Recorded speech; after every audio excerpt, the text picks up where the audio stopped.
At the beginning of the portion of Tazria, the Torah speaks about a woman who conceives and gives birth to a male.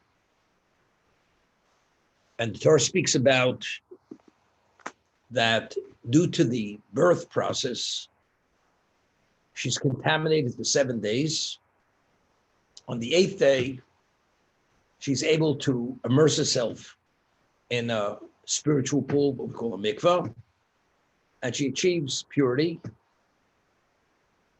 But that's not what I want to focus on right now. Then the Torah tells us, on the 8th day, the child's flesh of his foreskin should be removed. This is the positive commandment of circumcision. The male on the 8th day, he should be circumcised. There's something very interesting about circumcision. Firstly, it cannot be done before the 8th day. It's only the 8th day. And if one does not do it on the 8th day, one does it on the subsequent days following. If one was not circumcised the majority of his life, as long as he's alive, the obligation to circumcise himself is upon him. There are only 2 positive commandments which carry the liability of spiritual excision.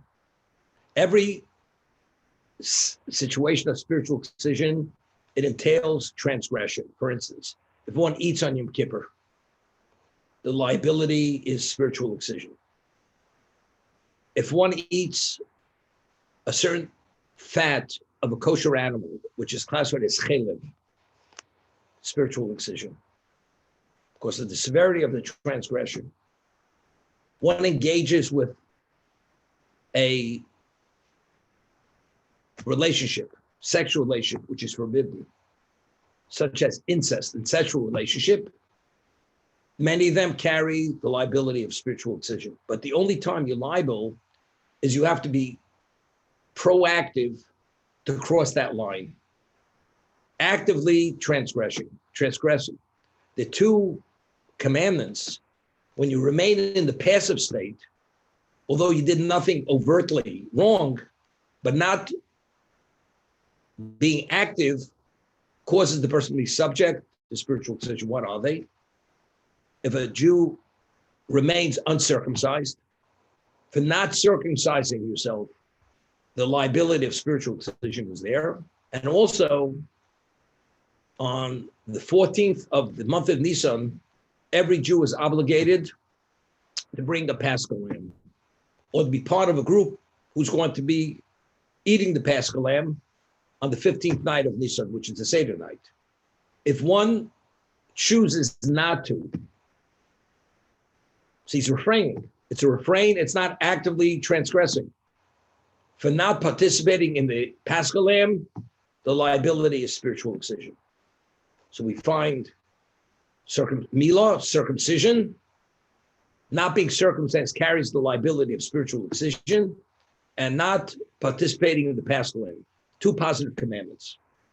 Now, why these 2 positive commandments so unique in this aspect that even though he doesn't overtly violate through action, he's nevertheless subject to spiritual excision. Also, normally, a Jew is only permitted or even obligated to violate the Shabbos if it's a question of life-threatening. If a Jew, it's a life-threatening situation, one is obligated to violate the Shabbos to save your life. Because Torah says you should live by my Torah, and the inference is live and not die. So if your life is in jeopardy, you violate the Shabbos or Yom Kippur, whatever it may be. Person has to eat non-kosher to survive, otherwise he will die. You're permitted, you're obligated to eat non-kosher to maintain your existence. But yet, what happens if you have a child born on Shabbos? A male child. And so if he's born on Shabbos, one is the 8th day. The 8th day is the following Shabbos. That's the 8th day. Circumcision is a positive commandment. And yet the Torah tells us it supersedes the Shabbos. If the child is born on the 8th day, you circumcise him on the 8th day. Why? Evidently, it has that level of value, of importance, that it becomes the overriding factor. Even overriding Shabbos, which normally only when it's a question of life-threatening does it supersede Shabbos. Circumcising the child on the 8th day evidently is important enough that it carries that weight that it supersedes the Shabbos. If Erev Pesach falls out on Shabbos, the 14th of Nisan, so on the 14th of Nisan, you have to slaughter, you have to bring the sacrifice. You have to slaughter it. Normally, slaughtering is a Torah violation. That's a breach of the Shabbos. But since it has to be brought on the 14th, it overrides the Shabbos. And you bring the Paschal lamb on Friday, on Shabbos, although it's Erev Yom Tov. At Shabbos, what is innate? What lies within circumcision and the Korban Pesach and the Paschal lamb? What is circumcision? It's called the covenant, the holy covenant. God, it's a Avram. You must circumcise yourself, your household, and your children, so on and so forth. The obligation of the Jew, he has to circumcise his male offspring on the 8th day. That is called the holy covenant. That's a covenant with God. What does it mean, spiritual excision? You're excised from God. There's a disconnect. So therefore, if what connects us and initially established Abraham as the founding patriarch of the Jewish people was due to removing the foreskin, evidently, if that is the way you enter into that relationship, so if you have that impediment, you have that block, you have the foreskin, automatically, not removing it, you're detached. Because the only way you could attach is only by removing it. So the consequence of non-circumcision is spiritual excision. You're excised from God, you're not attached. That's the understanding. The Paschal lamb, the Korban Pesach, we were in Egypt. The first Paschal lamb was brought in Egypt. The deity of Egypt, and the Jews were idolaters. They worshipped the calf, they worshipped the goat and the sheep. That was the deity of Egypt. A prerequisite to becoming God's people, what do you have to do? You have to sever the relationship with that deity, which is the sheep and the goat. Now, how does one sever that relationship? You take that species, the sheep and the goat, you consecrate it for God, and you bring it for God. But if it's a deity, how do you kill the deity? How do you slaughter it? It's something which is sacrilegious. You know, in India, the expression, the holy cow. The cows walk around the streets in India because the cow is a deity. They don't slaughter cows because that is the deity. So when the Jews slaughtered the sheep and the goat, which is that deity to consecrate it, that means it has no value. It's a negation, it's a rejection, public rejection of idolatry. And they took that sheep and the goat and they brought it as a sacrifice to God, as prescribed by God. Therefore, the non-participation in that, what are you saying? God says, you must slaughter it on the 14th and do the ritual and eat it on the 15th night of the Seder. If you don't, the non-doing means you're not connecting. There's a disconnect. Disconnect from God, that's called spiritual excision. You're not connected. But let's understand something. I always say the name of the Maral of Prague and Rav Moshe Chaim Sato, the Ramchal. The Ramchal and the Maral explain that Jewish holidays are not commemorative. Of course, they are commemorative, but it's much more than commemorative. They explain that every year on that date on the calendar, when that event had taken place, could go back a few thousand years ago, the forces that were unleashed by God to bring about those events, those identical forces unleashed on that day, and therefore we have to behave and act within the context of that day as they did thousands of years ago to be a beneficiary of those forces. So on the 14th of Nisan in Egypt, when the Jews were told slaughter that sheep, that goat, after it's consecrated for the Paschal lamb, and eat it in a group, and the group has to be pre-designated before the slaughtering. That's done, you're in and you're out. Ever since then, as long as we had a temple, that we're able to bring sacrifices. So to be a beneficiary of that relationship, that's what we must do. Because to be a beneficiary of those forces, to bring about whatever they brought about, redemption, opening spiritual channels, offering spiritual opportunity, that the Jew could cleave and ascend and have that special relation with God, there's a prerequisite. You have to sever your relationship with that species which represents that deity. So since on the 14th, that same force, those same energies are unleashed, and that's what connected us to God. So to be a beneficiary of that, you have to go through those same motions. To slaughter the sheep, to slaughter the goat. If you don't, then you're called an outsider. You're an outlander. You're disconnected. This connection, although it's a positive commandment, means spiritual excision. You're exiled from God. There's a disconnect. That's the understanding. Avram only became that founding patriarch, and he was able to father the future patriarch when he was 99 years old, when he was given the commandment and entered a covenant through circumcision. Circumcision is the sign of the covenant. That's what it is, the sign of the covenant. And because he did that, he brought that about, now you qualify to be the patriarch of the Jewish people, and now you could father the future patriarch. And that's when Sarah Imenu, Sarah our matriarch, conceived Yitzchak, who was the second patriarch of the Jewish people, only because he was circumcised. So what did circumcision bring about? It brought about a connection between Avram and God.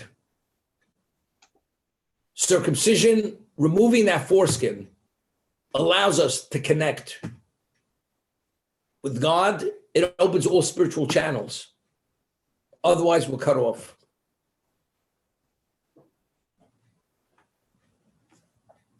Now, there's an Or Chaim HaKadosh over here. He cites a Zohar. And I mention the Zohar every year. It's such a fundamental Zohar. When Adam was created, he was the first human being. Adam was created without a foreskin. He had no foreskin. The human condition was not meant to have a foreskin.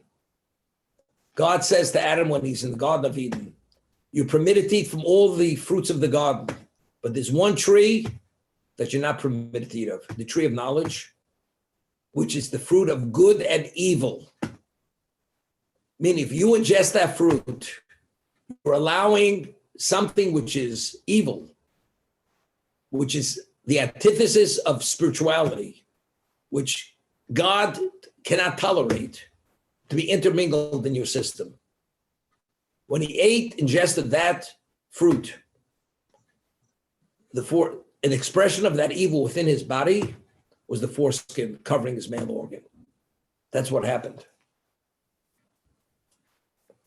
When he became attached to that evil, what is the concept of evil?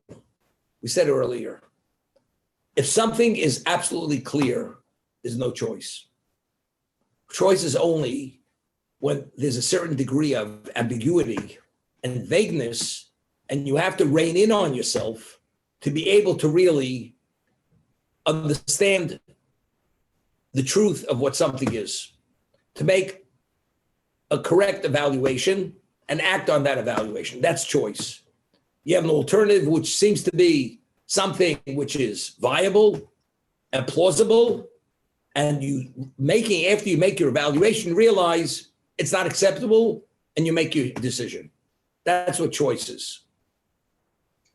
So what is it? It's interesting. The world is called olam. Olam means world, but it's cited by the Kabbalistic sources. In Hebrew, the word halem means concealed. The world, living in a world of physicality, many things are concealed. Why they're concealed? Some people, we say they can't see beyond their nose. Because of that conflict of interest, they have difficulty recognizing things that they don't want to recognize. There's an expression, which is an extreme expression, people are in denial. When a person's in denial, it can be blatantly obvious and clear before your eyes, and you don't see it. I remember many years ago, there was a certain member of the Yad of Rum. She came from one of the very aristocratic American families. And her grandfather was married to a woman, not observant at all. And every evening, his chauffeured limousine would pull up at their apartment at Park Avenue, pick up his wife, and they'd eat in some restaurant. Of course, a gourmet, non-kosher restaurant, whatever that was. They weren't observant. And when her grandfather died, the granddaughter became observant, totally committed to Judaism. So when the grandfather died, the grandmother, who was a second wife, but they were married maybe 30, 40 years, she says to the chauffeur, she gets in the car to be taken to the restaurant, but she was meant to be taken by herself. She says, and she knew she attended the funeral already.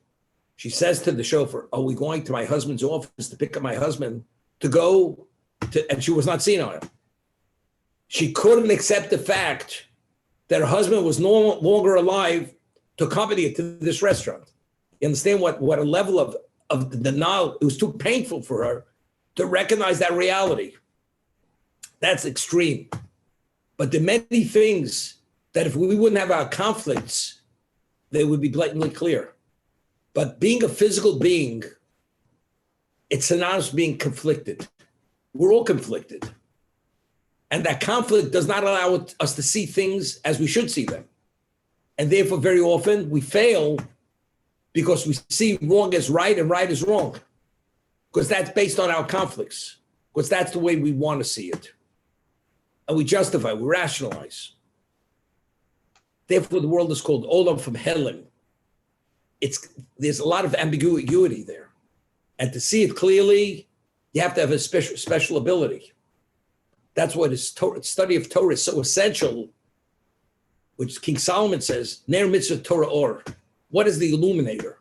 What somehow gives a person a level of clarity and incapacitates the inclination which directs us to something negative, the Torah itself. There's an innate spiritual power which gives us a moment of clarity. So today they sell a vitamin. It's supposed to clear brain fog. I don't know if it's reality or not, but they sell it. Right, that's what it is. Torah clears that brain fog. It gives you that sense of clarity. It magnifies the truth. You notice things. Just as an aside, just comes to mind, the night before the 14th night of Nisan, a Jew has an obligation to search out the chametz.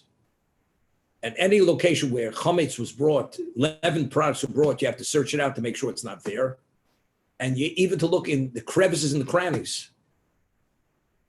And you have to go with the light, whether it's a flashlight, to illuminate that location, make sure there's no chametz there. Now, what's chametz? Chametz, we mentioned in Kabbalistic sources, is the evil inclination. Because what chametz is, it represents everything, which is what the evil inclination is about. It's desire, it's tasty, it rises, which is pompousness, arrogance, self-centeredness. It has all those characteristics. That's what chametz is. It's the physical manifestation of what the evil inclination is. You take that light and you go into the corners. If you don't put the light, it magnifies the corner, the crevice, the cranny, you don't notice it. You don't see it. But you have an obligation because it's there. You have to magnify that area, illuminate it, clean it out, and destroy it. That's what we do the 14th night of Nisan. A Jew has an obligation to illuminate and magnify every aspect of his life. Now, how do you do that? Ner mitzvah Torah or. The Torah is the illuminator. The Torah magnifies even the crevices and the crannies, something which naturally we don't see. It gives us the ability to notice it and to see it and to remove it from our lives. Minimally arm's length, not to allow ourselves to be ensnared by it. No, there's certain people which they're prone, there's an expression, bad news. There's certain people, you don't have any association with him. This person, he brings you a deal. When you see him coming down the block, because any deal he brings you, there's some level of dishonesty, and it's tinged with something you don't want to be associated with. So when you hear him coming down the block, and you get word he's coming to your office, you tell your secretary, lock the office, tell him I'm on vacation for the next 3 months. You don't want to see the guy. You don't want to see him because he's bad news. Now, how does a person deal with his inclination, his evil inclination? He's there trying to ensnare you continuously. You have to keep that searchlight on, that beacon, that when you see him, you stay away from him. But how do you identify him? You have to be able to have sufficient illumination to see what it's all about, what he's offering you. Is it something viable or something which is destructive and only to destroy you? Well, you put on those night glasses. It's called Torah glasses. All of a sudden, Torah or, it's magnified. You see the guy. Many years ago, every other week, I used to visit maximum security penitentiary, going back about 38 years ago. It was up in Fishkill, New York. It's called Green Haven Maximum Security Penitentiary. When they had an electric chair, this penitentiary had the electric chair.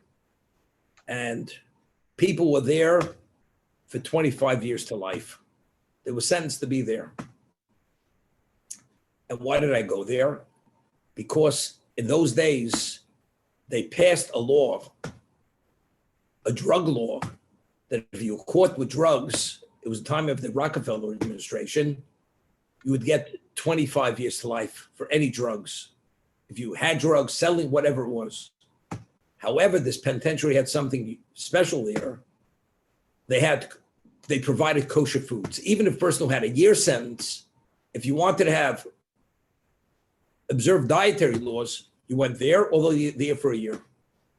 At that time, they had 67 inmates in this penitentiary. And there was a very special Jew. His name was Azriel Tauber. Very special Jew, Zechron Levrocha. He was a chassid, successful man. He gave majority of his money to charity. He was worth at one time over $100 million. Did phenomenal things. And he arranged groups of people going there to do kiruv in the prison. And I was recruited to be part of this group who went there. So every other week for a certain period of time, I would drive up with a group to Green Haven Maximum Security Penitentiary. Now, when you go into this penitentiary, the walls, the outer wall that surrounded this penitentiary must have been about 6 stories high. The walls must have been about 15, 20 feet thick. And when you'd go through the outer wall, there was a gate, an iron gate. Well, not to bars, like you see a fence, a metal fence surrounding a piece of property. Each one of these bars must be about, the circumference must be about a half foot thick. That's how thick that bar is. And it's an electric gate. You walk through that gate, it opens, and they ask for your name. It closes behind you. And, you know, if they don't open that gate again, you don't come out of there. It's the sense of you going in, you hope they're going to open the gate to let you out. You go into a courtyard, and you see another wall as high as the outer wall. And now you're going into the inner bowels of hell. Okay? Now, when you go through the next gate, they have a metal detector. This metal detector is so sensitive that if you have a nail in your shoe that attaches your heel to the shoe, it picks up that metal. So anything which has any degree of metal, it sets off that metal detector. That's how sensitive it's to metal. So you have to take off your shoes, you have to take off your belt. Whatever you have to remove that garment, otherwise you can't go through. You go through there, you know, correctional officers, they're not permitted to carry weapons. Because if there's ever something happens, they could lose their temper and they could kill the prisoners. So they only permitted to have clubs, to walk with a club. And the prisoners, they're wearing all prison uniforms, and they're walking with shackles on their feet attached to a rail. So they can only go so many feet away from the wall. The walls are not plastered. The walls are brick walls, raw brick. You're walking down this corridor, and we have to go to where we have to go. You understand what it feels like? You see these people. If God forbid they attack you, you have a problem. So you make sure to stay far away from that wall beyond the extent of that chain, that he can't go beyond that rail because he's attached. I'm just giving you the depiction of what that was. But I'm saying that metal detector was so sensitive, any trace of metal, it picked it up. The Torah, Lahavdil, gives us a sense of clarity that is infinitesimal as that evil inclination may be. It detects it immediately. And you stay away from it. It incapacitates it. It neutralizes it. That you have full control.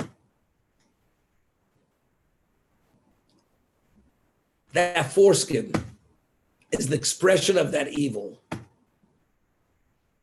When you have that foreskin attached to you, it's like wearing a blindfold. It's irrelevant how bright the sun is shining. That bright blindfold is so thick, not a ray of light penetrates that blindfold.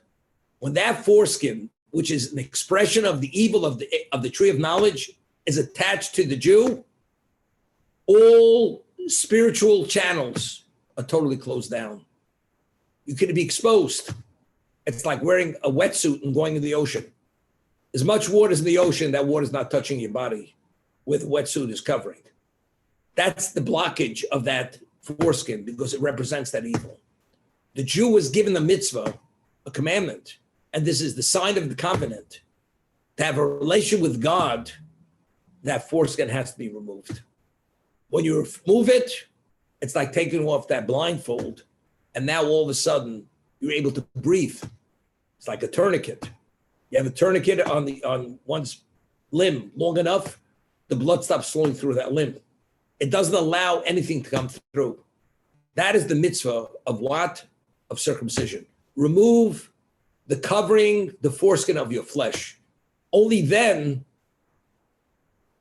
are the channels open to begin advancing. The rays of light starts shining through. That's the concept. When do you circumcise a child? On the 8th day. 8 always connotes supernatural. 7 is natural. The world was created in 7 days. The human being has a foreskin. naturally. Because the natural existence of the world, it's intermingled with evil. To remove that, that's 8. It's not within the context of natural.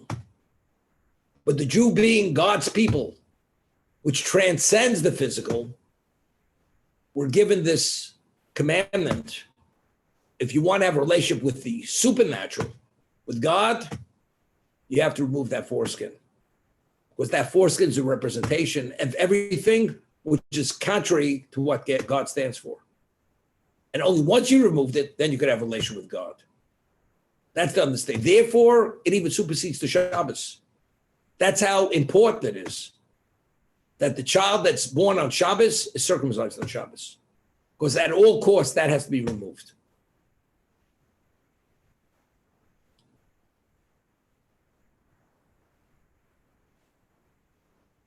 The Paschal Lamb, similar. But that's a sacrifice. That sacrifice is essential to our relationship. As I said, every holiday is a reenactment of the moment of that event at that particular day on the calendar. So we have to recreate the setting as God says it should be recreated to be beneficiaries of all those energies that are being unleashed on that day. Therefore, it's crucial to our existence. Otherwise, we have no relation with God. That's the understanding. What happens if a Gentile circumcises himself? Does it have any value other than cosmetic? If a non-Jew circumcises himself, he's still considered classified as an uncircumcised person. Why? Because we're talking about spiritual blockage. I'll give you an example. A person has a fever. What does a fever indicate? That there's something internally, there's a problem, which is causing the fever. So the external fever tells you internally there's a problem. Person has a pain. The pain indicates that there's something's going on which is causing that pain. It's internal. When God says the Jew should remove it, that foreskin, when you remove it, that means whatever it represents initially within the person, that doesn't exist any longer. That effect of the evil inclination of the tree of knowledge, that evil, it's ready to be expunged. When you remove it, it's like now you're lancing the boil and now it's going to heal. Now you're ready to move forth. It's a new beginning. There is a custom, we name a child at the time of the bris. That's what we name the child. The parents do not divulge the name of the child to anyone other than the people who have to know what the name is. We don't make it public knowledge. And the Moel, when he says the name of the child, after he circumcises the child, only he's removed the foreskin, only then does he associate the name with the child. Why? So the Talmud says, based on the verse in Prophets, that the name of a child contains and identifies the destiny of that child. The destiny of the child lies in the name. We don't want the destiny to be associated with anything which is a representation of unadulterated evil. Since the foreskin is the expression of the evil of the tree of knowledge, only once it's removed from the child and all the avenues of spirituality are open to the child, that's when you associate that name with the child. Until then, you don't want to, because that name would be tainted, being associated with that person who carries the foreskin, which is that level of representation, for that reason. Therefore, the child circumcised even on Shabbos. He's born on Shabbos. Day is going to be Shabbos. It supersedes the Shabbos. That's how crucial and important it is for the advancement and the function of that child. So there's a famous midrash. Rabbi Akiva was the greatest Torah sage of his time. And and even greater than some people who preceded him. When the Gemara wants to depict his genius, it identifies him as a person who could uproot mountains and grind them together. That was the acuity of his genius, one of a kind. And very often, he lived after the destruction of the Second Temple, and there was a Roman governor of Yerushalayim, who ultimately is the one who put him to death. And very often they would have public debates. And of course, Rebbe Akiva would always make him look like a fool. Always like a fool. So they had a discussion, and Rebbe Akiva is the one who launched the first salvo. And he says to this Roman governor who was a pagan, he says, whose action is more perfect, God's or man's? And of course, he only asked the question to the pagan, although he didn't believe in God, he was a pagan, but based on Rebbe Akiva's position, if you accept it, who do you think, whose action is more perfect? So this governor, his name was Thomas Trumpet, says to Rebbe Akiva, of course, God, who could compare to God? God's the creator, heaven and earth. So whose action is greater and more perfect? Of course, God's. So Rebbe Akiva says, that's not what I'm talking about. I'm talking about something which is within the realm of man's ability to do. And that area, whose accomplishment is greater, God's or man's? So the Roman governor says, of course, God's. He says, no, I beg to differ. He says, I'll prove it to you. You have a kernel of wheat which grows out of the ground, a raw kernel. It may be edible, but if you take that kernel and you mill it and you turn it into dough and you bake it into bread, what's more perfect? The finished product, the baked bread, or the raw kernel? They're both edible, but what's at a more advanced stage, at a more perfected state? The loaf of bread. So you see, man's action is more perfect than God's. That's what you see. So what does that mean? It means the world was created imperfect, and the objective man is to perfect God's world. That is the model of the kernel bringing it to the finished product, the baked bread, which is more edible and tastier. So what is the purpose of man? Take the unfinished world, imperfect world, and bring it to a level of perfection. That's what he says to him. So this Roman governor says to Rebbe Akiva, he says, there's something been bothering me. If God created man with a foreskin, what are you Jews mutilating the child by removing the foreskin? If the person's supposed to have a foreskin because he's born with a foreskin, why are you removing it? Why are you mutilating the child? So Rebbe Akiva says to me, he says, I see you didn't get it. The model of the kernel to the finished baked product tells us the world was created imperfect. It's man's objective to perfect it. The human being was created imperfect. The foreskin is an imperfection. The removal of the foreskin is to bring the man to a perfected state. Okay? But see, and you understand, the Roman governor was no fool. He was a very astute man. So the question, why couldn't he get the message from the equivalent case of the kernel to the baked bread? It's obvious what the message was.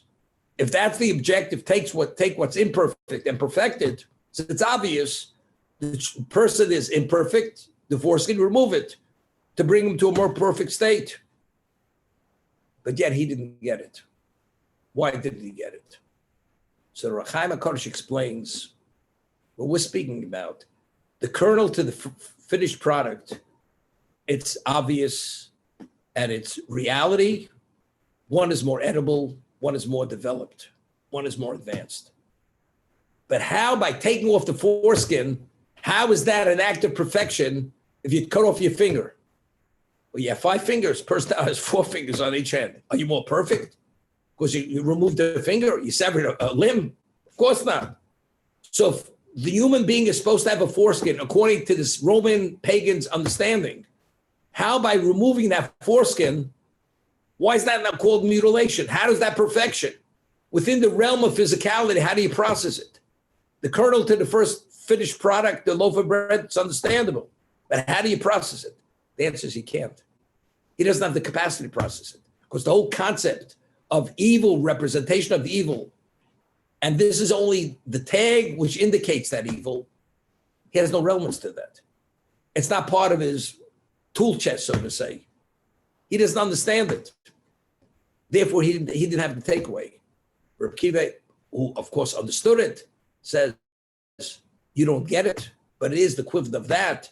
The removal of the foreskin is an act of perfection, not mutilation. As a result of that, it even supersedes the Shabbos. That's how crucial and basic and vital it is for the development of the spirituality of the Jew, which is the objective of a Jew's life, to make those decisions and to meet those challenges.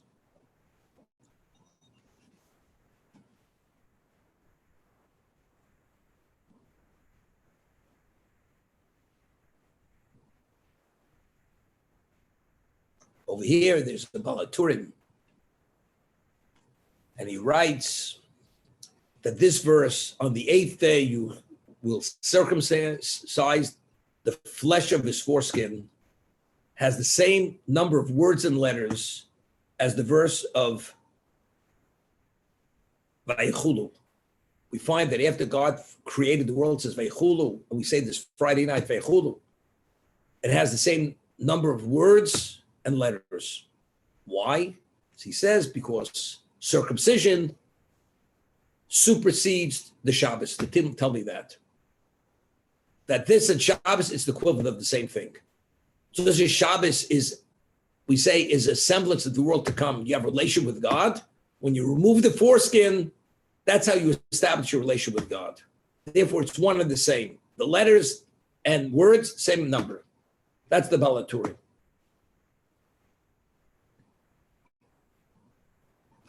I want to say a little bit different, but this point out the same thing. Without circumcision, without moving that representation of evil, the Jew has no relevance to God. The Jew has no relevance to spirituality. As a result of that, creation has no value. So what allows creation to have value? That we're able to function and succeed within the spiritual arena, which is known as Torah mitzvos, having the relation with God. But if you have this impediment, you can't. So therefore, the number of words and letters in this verse is the same thing. The world reached its level of perfection. When God entered into his existence on the 7th day, it's a semblance of the world to come. The Jew who experiences Shabbos, it's a semi-experience of the world to come, although we don't sense it. But that's the base for the sanctity of Shabbos. The Jew, when he has the covenant in his flesh, he has a relation with God. It's the same idea. So being the same number of words and letters, that tells you it's one of the same.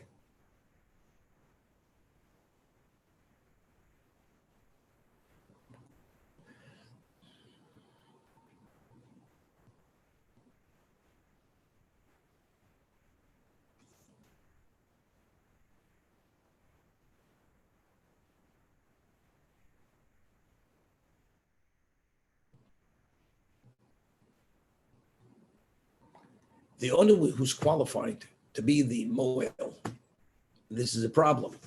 Many years ago, every child who was born in the hospital was circumcised.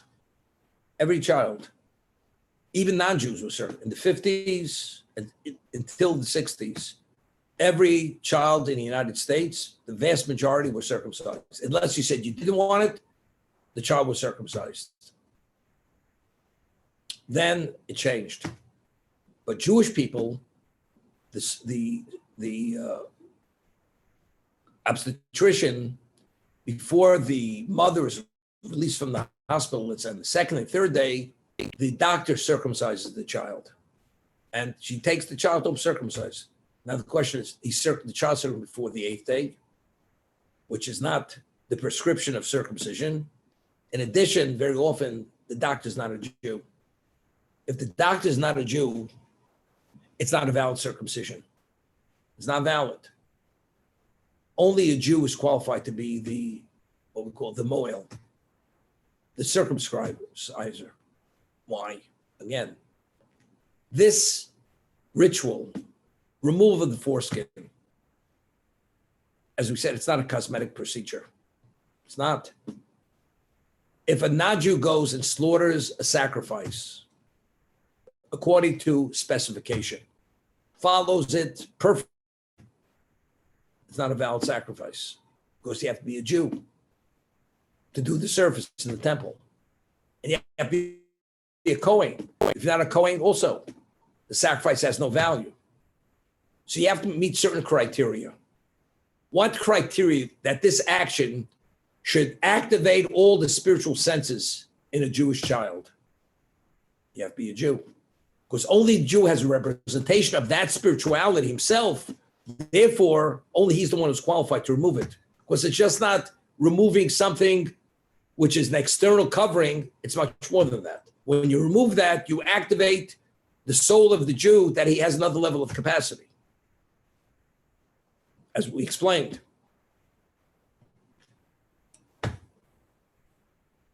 The portion which follows this now is the Torah speaks about leprosy.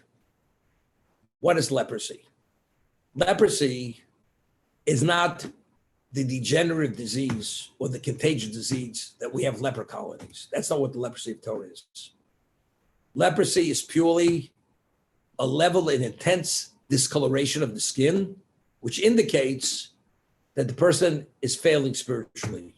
He's a gossiper, he's a slanderer, and he abused his power of speech. And because he abused it to that degree, it manifests itself in what we call these discolorations, which the Torah classifies as leprosy. Okay? And the Torah tells us, if you find on the skin of his flesh the discoloration, and the Kohen comes and makes the evaluation and the diagnosis, it says it's leprosy. It says the leprous lesion is found al or besoro, on the skin of his flesh. He says, what does it say? On his flesh. On his flesh, what's the skin of his flesh? In addition, he says, the laws of leprosy only have relevance to a Jew, not to a non-Jew. If a non-Jew has the exact same level of discoloration, that same lesion, it doesn't generate contamination. But a Jew who has leprosy, it generates that contamination. The question is why? It says, ba'or b'soro. So Rav Chaim HaKadosh says something very interesting. You know, there's an expression, his Judaism is skin deep. Meaning it's superficial.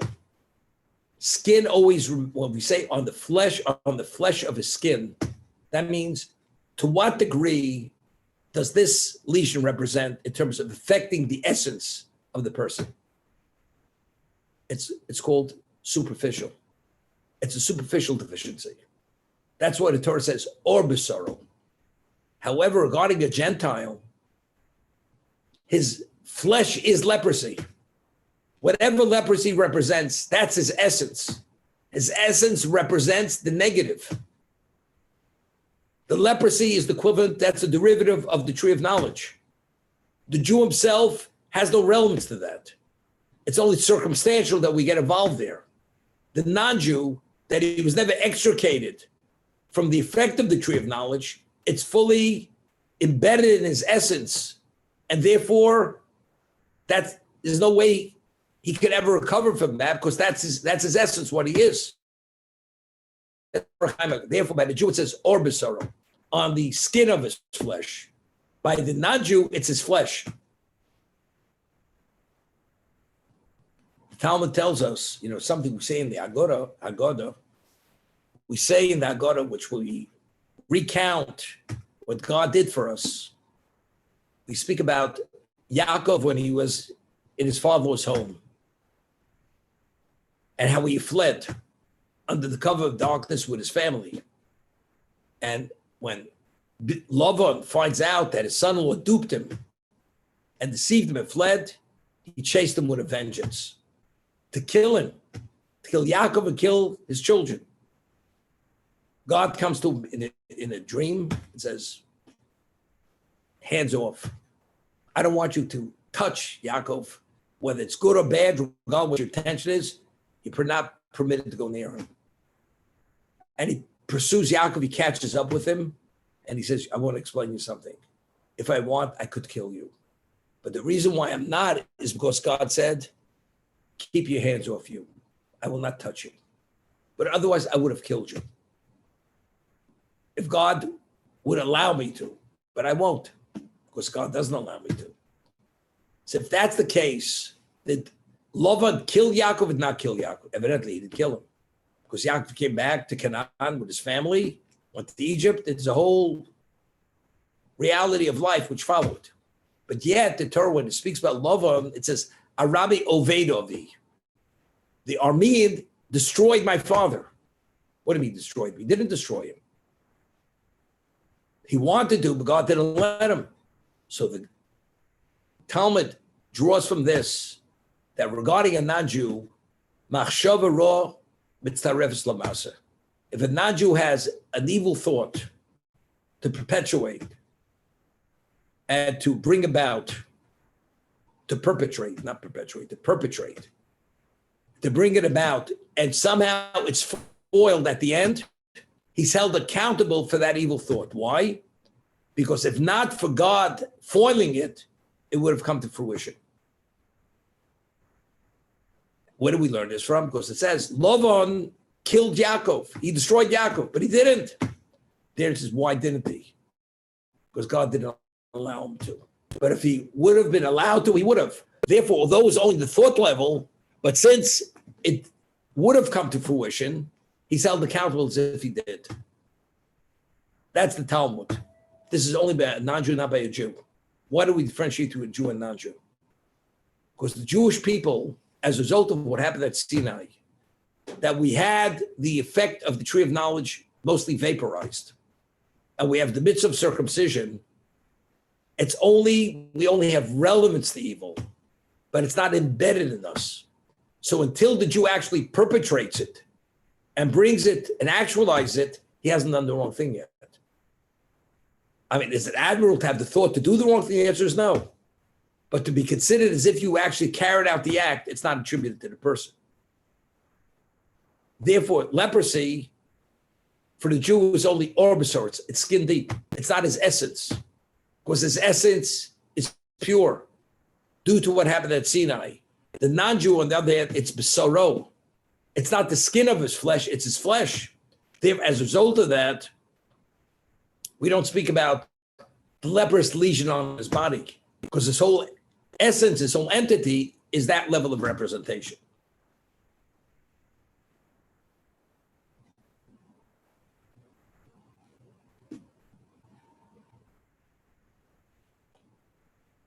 There's not enough time to explain why the Kohen pronounces it, then the Kohen goes and accompanies him out of the camp.